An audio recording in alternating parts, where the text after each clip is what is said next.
Welcome, everyone. My name is Eric Lundbaum. I am with Veracity Industrial Networks, the host of today's webinar. And we have with us today an expert in a policy advisor in cybersecurity and our electric grid, formerly with the Department of Energy, and also as a consultant with Booz Allen. We have Mike Smith, who is an advisor to Veracity and one of the people we look to teach us what's important in this industry. I'm going to turn this over to him in just a moment, but just wanted to welcome you. I also want to point out that if you have questions, you can ask those questions using the question tool over to the right, and we'll address them at the end of the presentation. And also below that is the handout area, where a PDF of this presentation is already resident and there for your download. So without further ado, I'd like to pass this presentation on to Mike Smith, and I'll come back with questions at the end. Thanks. Thank you, Eric. I retired from Department of Energy in May 2016.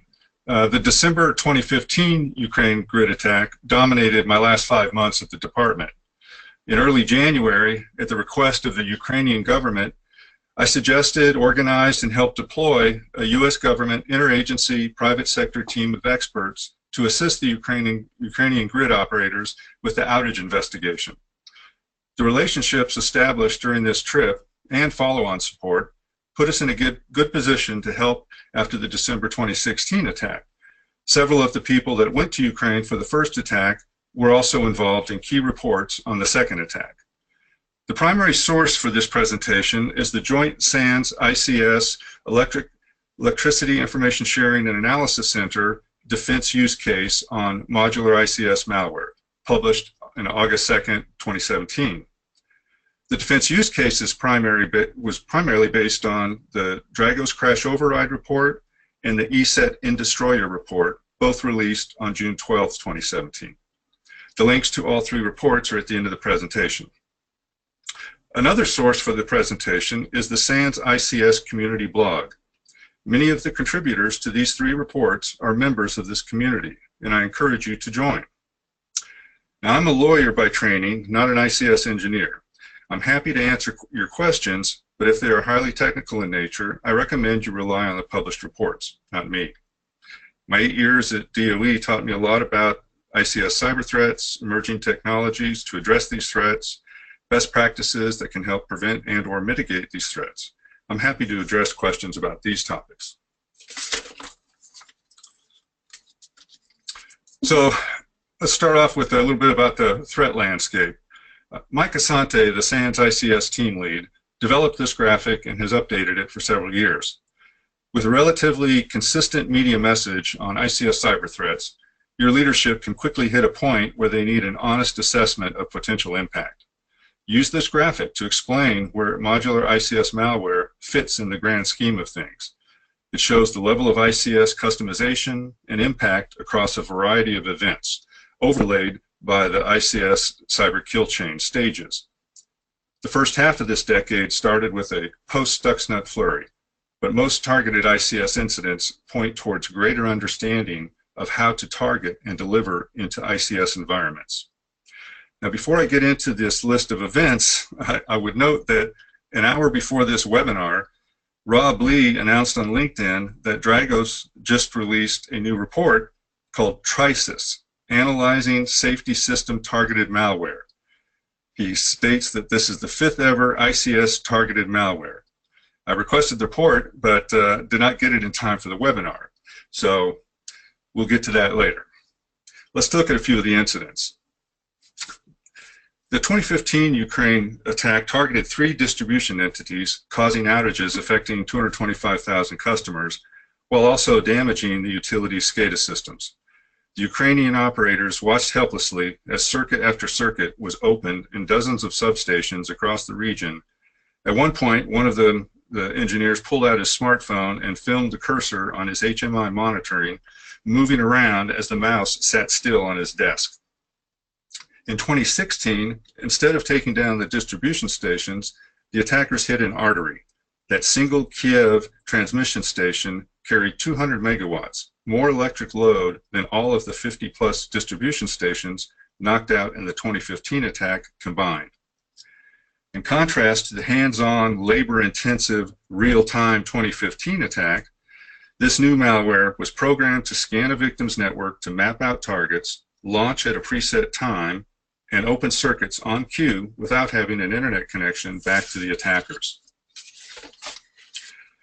The November 12, 2017 New York Times headline read, "Security breach and spilled secrets have shaken the NSA to its core and resulted in hacking attacks on businesses and civilians worldwide. Shadow brokers, a mysterious group, has somehow obtained many of the hacking tools the United States uses against other countries.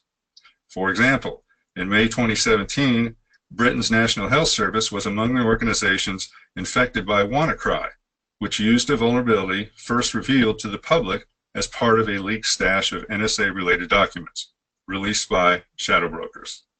One recent article asserts the most significant threat to ICS security in 2017 was ransomware attacks.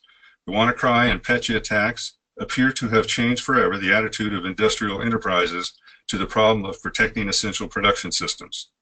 In fact, in June, the Electricity Subsector Coordinating Council released a ransomware preparedness alert, which stated in part, within the context of this document, the term data is not limited to information related to customers and employees, but may also include information related to operational configuration, such as managing SCADA equipment, networks, routers, firewalls, etc.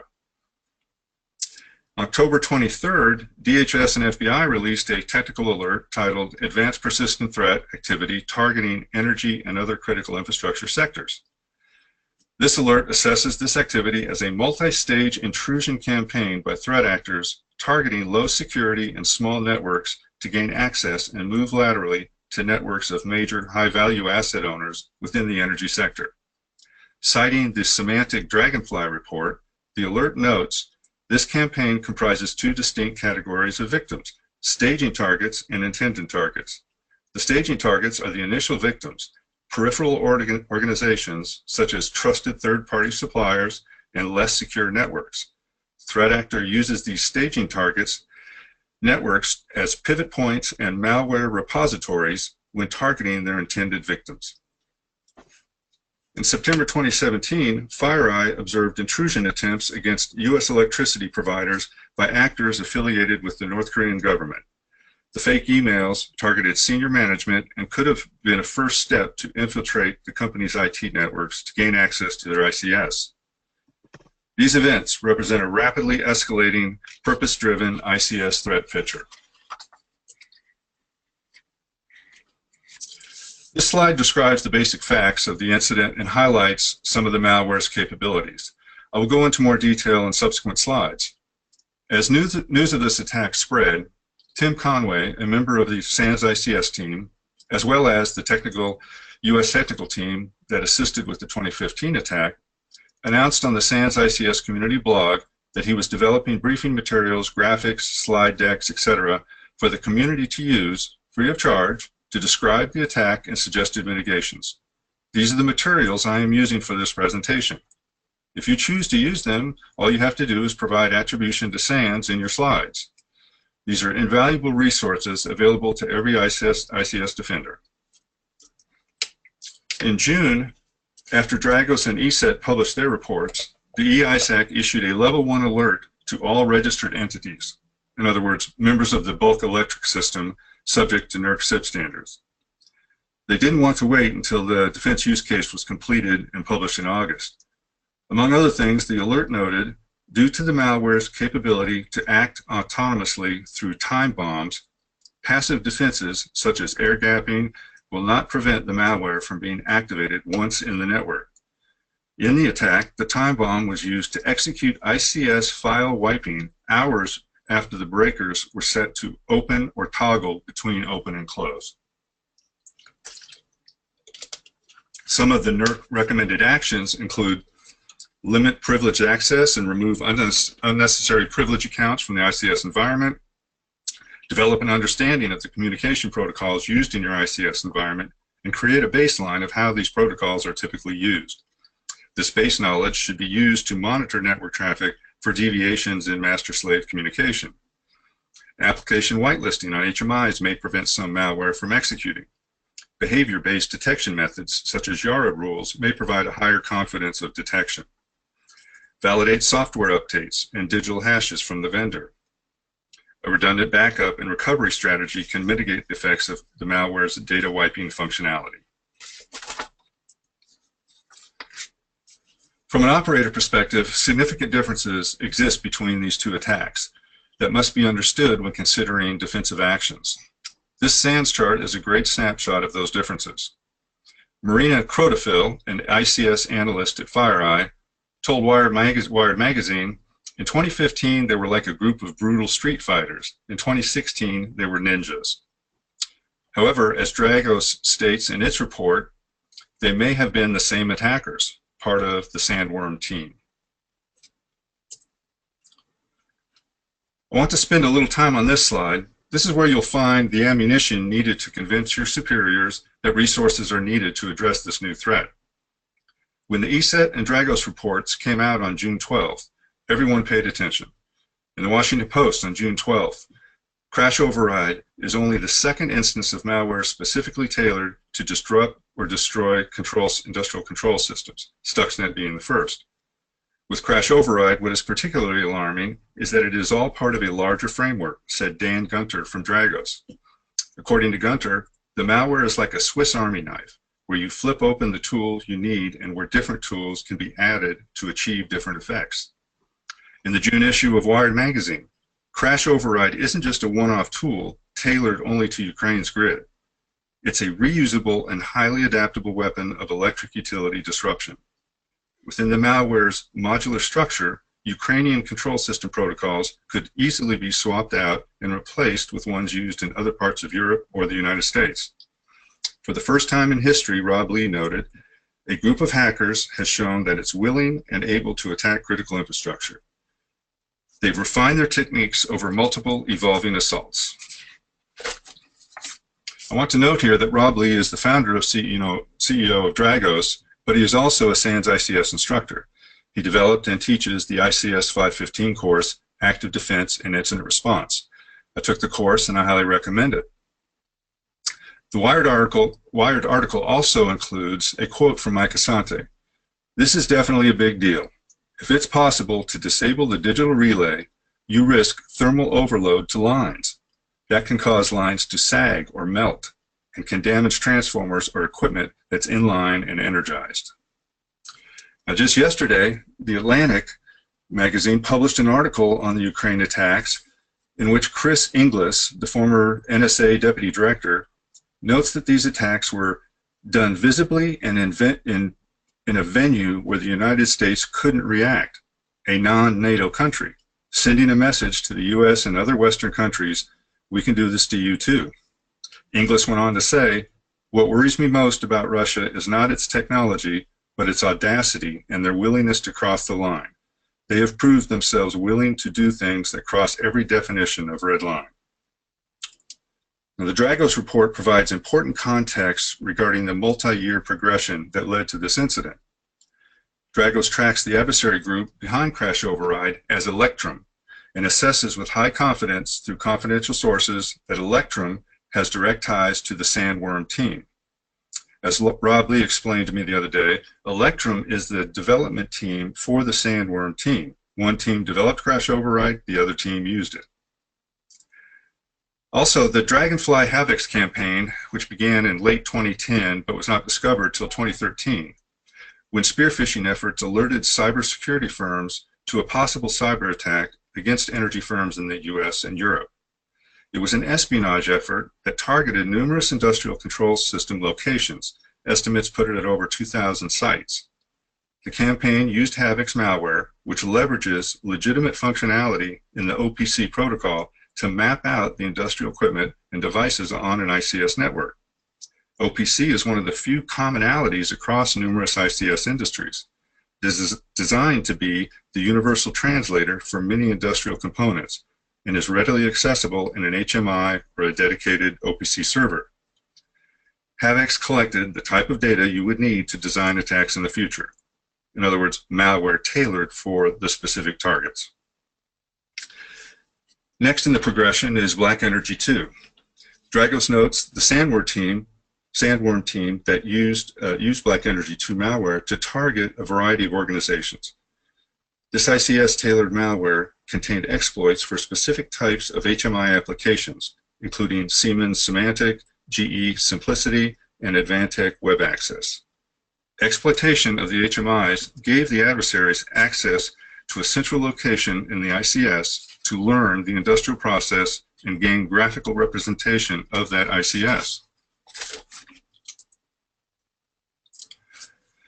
Emphasizing the new paradigm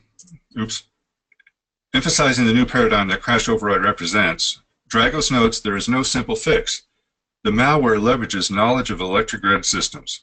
It is not traditional technical vulnerability and exploitation that can be patched or architected away. The development process for both Ukraine defense use cases was unique and worth noting. Because both attacks focused on the electric grid, we made sure the U.S. technical team that helped with the 2015 attack included private sector grid experts as well as U.S. government experts. Our assumption was that it would enhance the U.S. grid operators' reliance on the observations and analysis of a report written by experienced grid operators versus U.S. government personnel only. The decision was made to make both defense use cases jointly authored by SANS and the EISAC, given that the 2015 technical team included experts from both organizations. This collaboration between the U.S. government, SANS, and the EISAC is a great model for effective public-private partnership. This SANS defense use case is intended for general public release and does not contain electric sector specific considerations. As with the first defense use case, a restricted version was provided through the EISAC portal, accessible only by electric industry asset owners and operators. I want to highlight the key components of the defense use case to illustrate how they are structured to be as useful as possible to the practitioner. The credibility of the information is rated on a scale from 0 to 5. 0 cannot be determined, 5 means confirmed. In assessing the ESET Dragos reports, SANS assigned a credibility score of 4, probably true. The defense use case notes that while no confirmation exists from the attacked organization that this malware was actually found in its environment, the defense use case assesses the technical details specific to the electric system operations and effects described are precisely those that would be expected from the use of this malware. Without network artifacts from the victim, confirmation is not possible. As to the attacker, the ESET report did not find a link between Black Energy 3 malware analyzed in the 2015 Ukraine attack and the malware used in the 2016 attack. The Dragos report, however, stated that the group Electrum is responsible for creating the malware and further identified direct links to the sandworm team, which Dragos and other cybersecurity firms attribute to the 2015 Ukraine attack and the use of Black Energy 3. Now, the attackers demonstrated the capability to gain a foothold into the IT networks of the energy companies to establish an internal proxy listener through an attack vector that has not been publicly disclosed. More concerning, the adversaries show interest in impacting electric system components that could cause a device fault or an operational loss of view in a manner that requires a physical point of presence to reestablish functionality. In other words, an engineer has to jump in a truck and drive to the substation. The attacker's strongest capability was not in their development of tools or their expertise, but in their capability to perform long-term operations without detection required to learn the environment and execute a customized attack. The defense case notes that too many variables impact the team's ability to discuss attribution and motivation. Instead, the report examines the components of the attack, timeline of public reporting, lessons learned, and recommendations. Developed by Lockheed Martin, the Cyber Kill Chain Framework is part of the intelligence-driven defense model for identification and prevention of cyber intrusions. In 2015, Mike Asante and Rob Lee created the SANS ICS Cyber Kill Chain. ICS cyber attacks capable of significant process or equipment impact require adversaries to become intimately aware of the process being automated and the engineering decisions and design of the ICS and safety systems. Circumventing these systems is the only way to achieve a true cyber-physical attack. I will not spend a lot of time on this slide or the next one. The defense use case, the Dragos, and the ESET reports provide very detailed information on the attack, but I do want to make a couple of points. The ESET and Dragos linkage of the malware to the 2016 Ukrainian attack is only focused on stage 2 of the ICS cyber kill chain.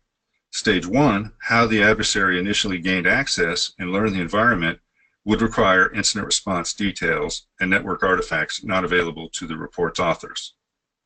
As to planning, in a Wall Street Journal article, the CEO of the Ukrainian transmission operator stated he believes the latest attack was well planned because the targeted substation is one of the utility's most automated.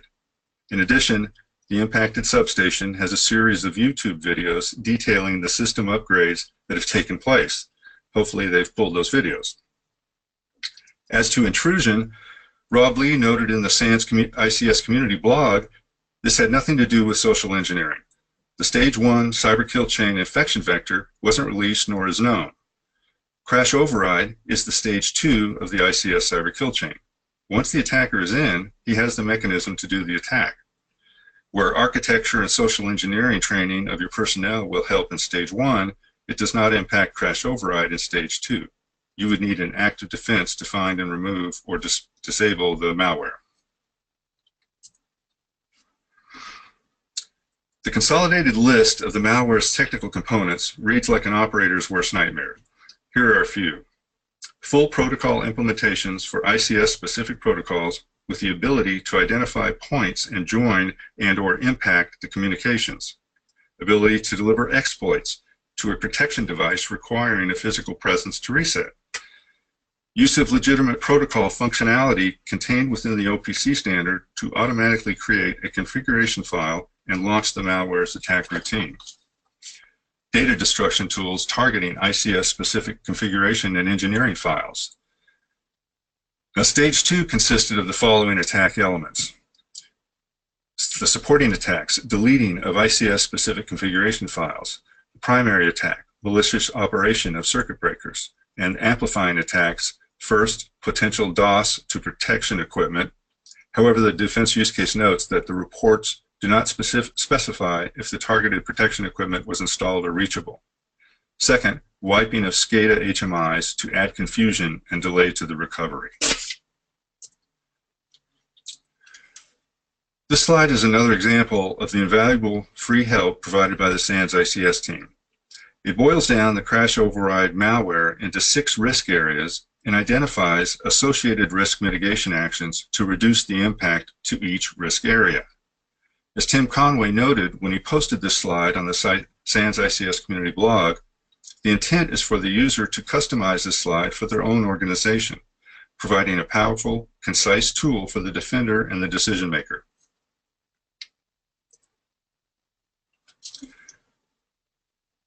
How can ICS defenders get ahead of these threats? What proactive steps can you take to break the cycle of constantly reacting to each new threat? And what do I mean by situation awareness in the broadest sense? I'm talking about people, policies, and technology. People. Train your people and give them the tools they need. There is no shortcut here, just like there is no shortcut for the Sandworm team. Crowdsource your limited resources by joining relevant ICS groups, like the SANS ICS community, or sector-specific threat information sharing groups, like CRISP in the electricity subsector. If you are in the electricity subsector, join a NERC-CIP standards drafting team. They are open to anyone. Most of the experts on these teams have day jobs defending their utilities ICS. Policies. Implement and enforce policies that leverage existing standards and then train, exercise, and assess continuously.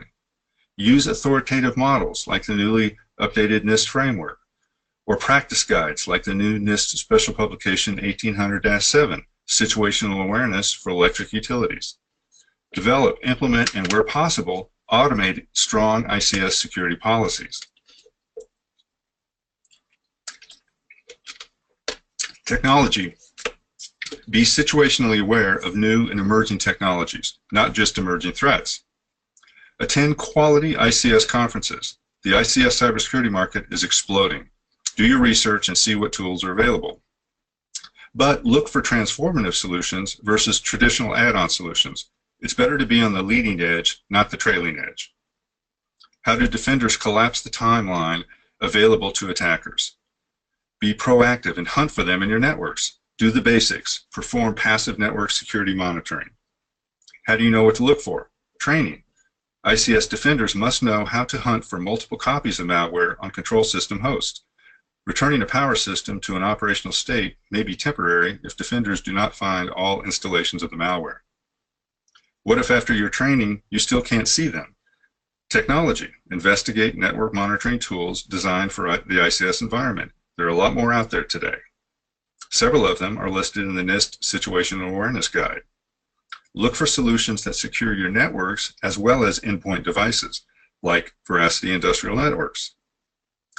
What if you buy an ICS monitoring solution and it misses the attacker because the communication appears legitimate and ultimately destroys your infrastructure by deleting firmware? Well, you need a solution that includes whitelisting, deny by default, and ICS behavioral analytics. Investigate software-defined networking and virtual infrastructure in ICS.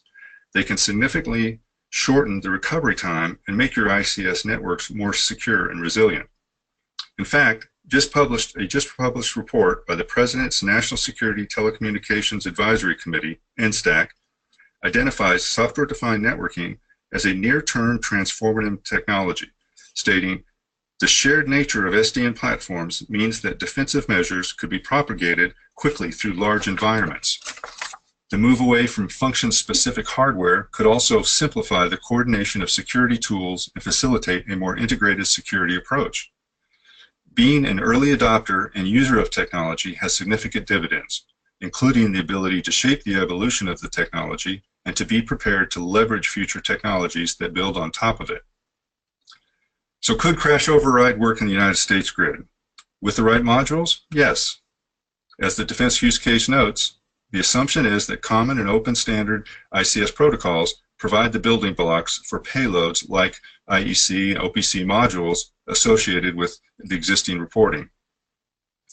While U.S. grid operators may be more attuned to cybersecurity, they are also more automated than the Ukraine grid. But all is not lost. As Dragos optimistically notes in its report, there's constantly a balance that must be understood when referring to grid operations. Yes, the systems are vulnerable and more must be done to understand complex and multi-stage attacks, but the grid is also in a great defensible position because of the work of so many over the years. The first Ukraine grid attack occurred on December 23, 2015. The second occurred on December 17, 2016. As the Atlantic article notes yesterday, it would not be surprising if another attack occurred this month. Rob Lee states in that article that in recent weeks he has observed an unusual spike in activity in Ukraine by the same group of developers who engineered the malware used in 2016. Will your organization be ready? I think ready for questions. Thank you, Mike. And to the audience, you can ask additional questions using the question tool over to the right, and I'll read them here to Mike. I do have a couple. I'm going to start with this one, Mike. What's the worst case scenario on our power grid?